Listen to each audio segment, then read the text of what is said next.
They did a study in terms of productivity that the most productivity that happens in a workplace happens in like 3 hours over In the the course of first, 8. yeah. I want to say in the first, yeah, between 8 and like 12. Yeah, Yeah. absolutely. I So wonder if they'll ever change those like work hours for people. I know they're trying to go more towards a 4-day work week. Are they? That's something that, yeah, people are trying to, which I know companies already do that, especially remote. But I have heard, yeah, a lot of even bigger companies are trying to work towards that because it seems like it's very efficient in other countries. yeah, no, it's absolutely. It's wild to see the transition that's happening. First, everybody went to remote from home, and then because of the pandemic, and then now you see half of the companies are like, hey, everybody's productive, we don't have to spend as much money on a building and all that stuff. But then you see the other side of things where it's like Apple and Tesla, they're requiring their people to come back. Right. It's kind of, you see And there's this a batch of weird, back, and you kind of makes you go, why? I But I know. think it's because, and he kind of covers this in this book a little bit, how he was breaking down these numbers of when employers invest into their employees, and they'll do things like put on, take them to conferences where there's a motivational speaker who maybe accomplished something great.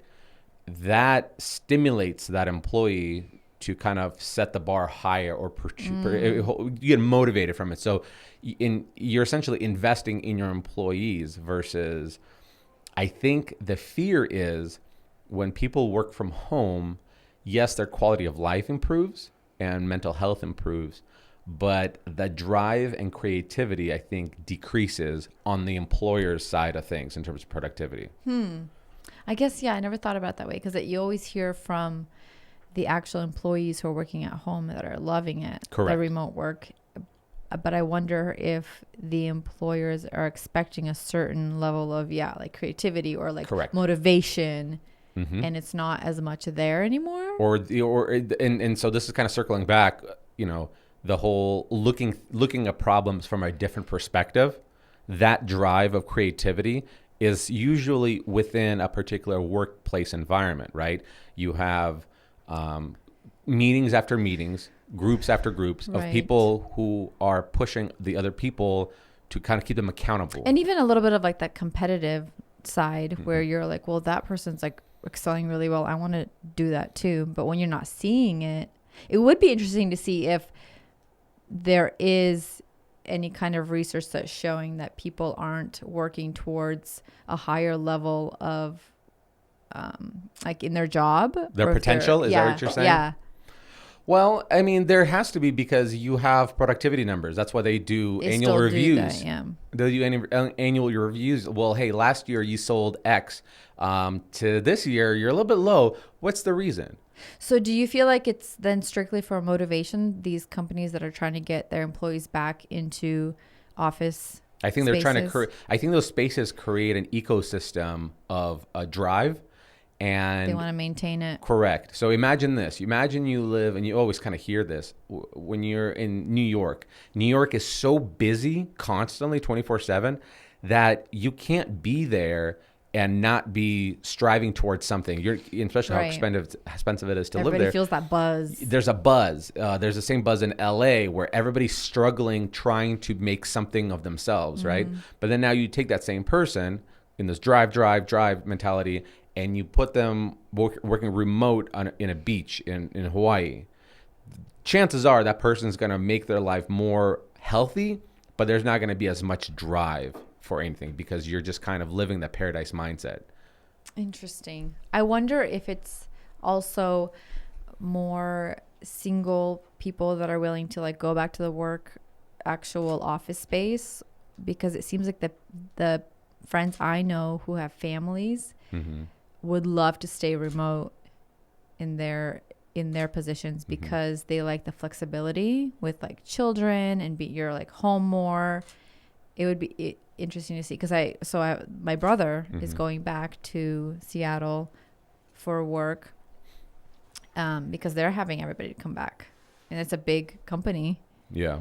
So it's interesting. Yeah. For single people, I think, and I easy. can only assume it. Well, everybody's different. You don't want to generalize, but I would imagine that if you are living by yourself and you don't have kids or a spouse, there's times that when you're at home, you might get some loneliness, right? And especially now that you also work from home, and so you're constantly at home.